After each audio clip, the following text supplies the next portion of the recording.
Hello, this is Fear Dragon coming at you with another StarCraft 2 netcast. Today we have the best of 3 series continuing. This is game 2, so go ahead and check out game 1 if you have not. But this is going to be the grand finals of Murazor versus Moki. So let's go ahead and introduce these players. Up here in the top left-hand side of Ohana, we have the green Zerg who is down 0-1. Can he come back in this best of 3 series? He needs to win 2 games in a row. Can he do it? His name is Murazor. And his opponent, down here in the bottom right-hand side of Ohana, spawning as the blue Protoss player. He's up 1-0. He can afford to use this game to try out any kind of weird strategies he wants to do without losing the best of 3 series. Is he going to decide to do it? His name is Moki. For now, it looks like Moki going to be going for that Forge Fast Expand once again, sending out that probe to be as annoying as possible. But in the last game, we did see Moki take that game, playing a very economic style Protoss play, where he actually ended up on 6 bases, using those Dark Templar to shut down a lot of the mining and the bases for Murazor, who ended up actually losing his 5th base to those Dark Templar, ended up losing about 25 or so drones as well to that Dark Templar harass, and really just getting set behind. Eventually Murazor tried to push out with that huge Broodlord transition, but was not able to take on the army of Moki, who was sitting up at almost 9 Colossus, had a bunch of Stalkers, as well as a Mothership, some Void Rays. Just a very scary army from Moki. So let's see how this game ends up playing out. Oftentimes we have seen Moki go for that robotics facility play off of that Forge Fast Expand. Meanwhile, Murazor seems to opt to go for that very early Roach play. Not really necessarily early Roach aggression, but he stays on Roaches for quite a while, waits until he at least has that 3rd and is mining from pretty much all of his bases at relatively full saturation before he really decides to throw down any kind of tech. Now we do see that Murazor avoiding this probe entirely, just going for the 3rd over here as his 2nd expansion, and this probe is going to be a little bit clueless on the fact that that did in fact happen, but he's going to go ahead and try and delay the 3rd of Murazor from going down. Don't think it'll happen for too long, as there are 4 Zerglings about to pop, and they will be able to chase out this probe without any hitch. Now we do see that there was in fact that Nexus first build from Moki. So, you know, Nexus first or die trying. Moki looking to do the same kind of economic style play that he did in the last game, at least early on, where he does go for the Nexus as soon as possible, goes for that Forge, throws down the cannon, and eventually gets that gateway. Is probably going to be using some of that Chrono Boost on his probe. Oh my god, actually, oh okay, never mind. For a second I thought Moki just decided he did not want to mine gas, but then I realized he actually wants gas in this matchup. His gas is a very important resource, not just for this matchup specifically, but gas is just a very important thing for every Protoss player, as it can be very difficult to do anything without gas. Now we do see that the 3rd was in fact taken from his Murazor over at his natural expansion, so he's going to go ahead and send the Queen over, potentially trying to get it all the way over to this expansion. And this is going to actually be a very long walk, as if it does decide to go there, it's going to have to walk all the way down this ramp and over to that expansion finally. Now this Queen is going to move very slow, so I'm just going to go ahead and follow it. But the Queen does get a couple of pot shots off over at the probe, and actually now deciding it's just going to go ahead and a little bit indecisiveness. The Queen can do whatever the heck it wants. It is in fact a Queen. I'm surprised it's actually not getting carried over. That would actually be a nice change in Heart of the Swarm if Queens in fact just had Zerglings able to carry them, as you know, they're Queens, they should be treated as such. But for now, the Queens will limp their way across the map. Now, interesting note is that we don't see any gas geysers having been taken for Murazor, so we're going to have to wait and see when he does decide to take those gas geysers, as he really can't get any tech out until he does decide to do that. For now, Murazor is just going to be powering those drones like no other. especially now that the third has been finished. He is doing that drone transfer as well. And this Zealot, once again, from Moki, moving out across the map. He is going to get 1 or 2 kills already. So, wow, this Zealot is being infinitely more useful than the Zealot in the last game. He's actually going to get up to 4 kills. Maybe, can he? No, it looks like he will not get that last drone, but he will be able to do a good amount of damage. He does see that this third was, in fact, taken. He knows that there is not going to be some kind of roach all-in, as if you recall and have seen those games, Moki and Murazor did end up playing each other in the winners finals of this exact tournament, and Murazor actually went for that roach Zergling all in on one of the maps, and I don't remember exactly which map it was, but Moki ended up losing to that. So Moki being very responsible, sending out that early Zealot and just checking out to see exactly what Murazor is up to, just making sure he sends it over to the third to see whether or not Murazor is going for that big aggression. But anyways, we do see that very, very standard robotics facility going down for Moki. So Moki looking to do the very same build he has done in so many of his past games, or at least the same opening. And meanwhile, also going for that +1 weapons upgrade that allows him to 2-shot those Zerglings instead of 3-shot them with his Zealots. Now, interesting thing is, we do see a Warp Prism coming out from Moki. I have seen him do this in a couple of his other games, but haven't really seen him do it against Murazor, I don't believe. So Murazor might be caught a little bit off guard by this if he does not have any scouting of it. He does have this Overlord placed over here, so if Moki does... Oh, actually, this Overlord does see the robotics facility as well, but this shouldn't be too much of a surprise, as this is pretty much looking to be the same build that Moki always seems to go for. But the important thing is he going to see that there is, in fact, this Warp Prism out? We do see that the Roach Warren is finished up, and let's see if he does have any roaches. He does have 2 roaches, but he's going to need a few more. It looks like he's not actually opting to make any more units as of but oh my god, the Warp Prism actually going, instead of down over here toward the 3rd expansion where this Overlord would have spotted it, he's actually opting to go up over here, but it looks like these 2 Zerglings positioned in the money position, very well prepared for this scout off on Moki's Warp Prism over here, and they do see it, and Murazor is even reacting to it. These 2 sentries, or a couple of sentries, are actually going to be able to kill off some of those Zerglings. Let's see how much damage this Warp Prism can do with those sentries. We do see a couple of roaches being produced. Zergling speed is almost finished, so that will definitely help him to deal with any kind of harassment that Moki does decide to do. Moki just looking to poke around, maybe looking for any creep tumors that he can manage to pick off, maybe an Overlord or 2, as he does know that Murazor is aware of that Warp Prism, so he has to be very careful. Now, this is a very smart thing to do from Murazor. He's splitting up his units, as he doesn't want these sentries to just be placed over by the ramp and force shield any units from coming out, as he's going to have a very hard time trying to out DPS these roaches, and these roaches are moving in. They do manage to get down 2 force shields to try and stop those roaches from chasing him. Oh my god, actually using up quite a few force shields, but not actually stopping the roaches, and oh my god, those sentries actually end up not doing any real damage outside of just forcing roaches instead of drones. So Moki doing a good job keeping them alive, making sure that the Warp Prism didn't even take anything past just shield damage.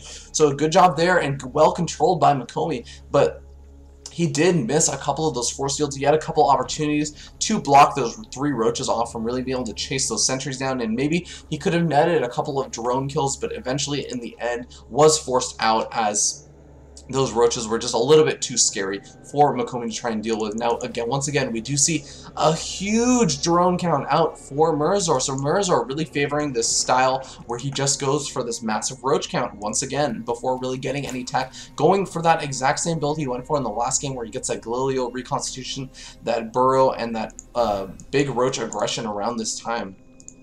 And it looks like Moki is already taking his 3rd, and he's just now doing the probe transfer over there. He has knocked down these rocks, so that will make it very easy for him to dart back and forth between defending over at his front and defending over at his 3rd. And he does have a nice defensive position over here. He has 4 cannons, a 5th one already on the way, so he's going to be very well prepared for this aggression. I think that Murazor would be best off just backing out, and it looks like that is exactly what he's going to do. No, actually going to try and see if he can do any damage at the front. He has to be very careful about the force fields. He could get trapped over here. No, it looks like the sentries do not actually have, or at least the ones that were in the front did not have enough energy to throw down those force fields. So it looks like Murazor is going to be getting out a little bit scot-free for now. Now we do see more roaches on the way from Murazor, so Murazor really just wants something to happen right now. He wants so badly to make something happen, as he's made all of these roaches instead of drones. He wants to be able to do some kind of aggression and force Moki to just back somehow in some way, but it looks like for now he's just going to go ahead and back off wisely, I think, and try and use that massive roach count to secure this 4th expansion, as he does have that massive roach count. It was out on the middle of the map over by the Zelnaga Tower. I kind of like that positioning so that he would be able to see if Moki did decide to move out, as this watchtower gets a really nice view of exactly most of the attack paths that Moki could really move out to. But for now, it looks like Murazor is going to just go ahead and back out with these roaches. Oh, is there some... Oh, the War Prism is over here. He did manage to do a little bit of damage. See over here, looks like not many workers were killed. As it looks like, actually, Moki might have actually just made that into a War Prism and kind of forgotten about it for a little while. But instead, it looks like that War Prism is going to get picked off by those queens. Those queens very angry. Not really the happiest queens in the world. They are stuck back over in the kingdom while their husbands, the roaches, do end up going off to war to fight. But the queens do fight their own battles, the very important battles, warding off those war prisms. But meanwhile, the roaches are moving out across the map once again. Murazor is maxed, and he does have a huge swell of drones behind this. The Spire going down as well, but we do see a Dark Shrine going up for Moki as well. The great force shields down for Moki, but wow, that burrow play really coming in handy for Murazor, as he's able to burrow out all of those roaches. I don't think he even lost a single roach, and now he can just basically burrow these roaches that are a little bit lower on health and completely regenerate it, so absolutely no losses for Murazor in that situation. Now, once again, we do see that Spire about halfway done, and I had mentioned this before, but we do see that Dark Shrine going down from Moki. It really helped him out in that last game. Let's see if he can do as much damage as he did in the last game as he did, or as he'll do in this one. We also see that the Psystorm is going down. It's researching as well as that Blink, so Moki really just powering all of the research right now, as he is just going to play in a defensive position. He's looking like he's probably going to want to do some kind of big 3-base pressure, as I feel he's just building up the Immortal count, building up on those upgrades. So you can see here he's already sitting at +1/+1. He will be able to start researching +2 weapons in just a second. It looks like instead he's going to be going for that +2 armor for now, but he will be able to get ahead in those upgrade. Roaches are all sitting at 0/0. They are going to have +1/+1 in just a little bit. But anyways, we do see that that Spire is finished up. Let's see. Oh, actually an Infestation Pit also finished up, and it looks like that does mean that Murazor is going to go ahead and pop some Infestors out. He has quite a few on the way already, and he does have that 4th expansion up as well. So it looks like he's going to be looking to make that very fast Broodlord change. So instead of waiting until much later in the game, as he did in the last game, it looks like Murazor is going to be looking to do a slightly faster Broodlord transition off of 4 bases. Not exactly what I would call the speediest transition, but still a relatively fast transition, as he's not opting to make anything with that Spire Tech just yet. Just getting that Spire Tech purely for the Broodlord transition that will eventually come. Anyways, we do see that Murazor is just kind of going to sit over here with those roaches, try and get a bit of map controls. We can see here, he has a really nice vision across the map. He can see exactly when Moki does decide to try and take a 4th. If he decides to take a 4th over here, he'll see it. He has this Overlord position over here. He's trying to take a 5th expansion himself, so he's going to be looking to be in a very good position economically and scouting wise to see when exactly Moki does decide to try and do something economic. And it looks like this probe is going to try and move over here to take that 4th expansion, but he's going to have a very hard time doing so, as there is this roach blocking it over here, and Moki surely knows about that. Wouldn't be too surprised to see him send this observer over there along with just a couple of units to pick off that roach in the near future. Hopefully he does notice it and did not just accidentally try and queue up that, oh, there it is, yes, moving out with just 1 stalker and that 1 observer. But at the same time, we do see that that Spire, or that Greater Spire, sorry, that Greater Spire has been started, so the Broodlord transition already getting ready to start. The +1/+1 is already finished up. We do see Engrooved Spines, and there was a Hydralisk Den that was thrown down just a little while ago, so very interesting decision by Murazor.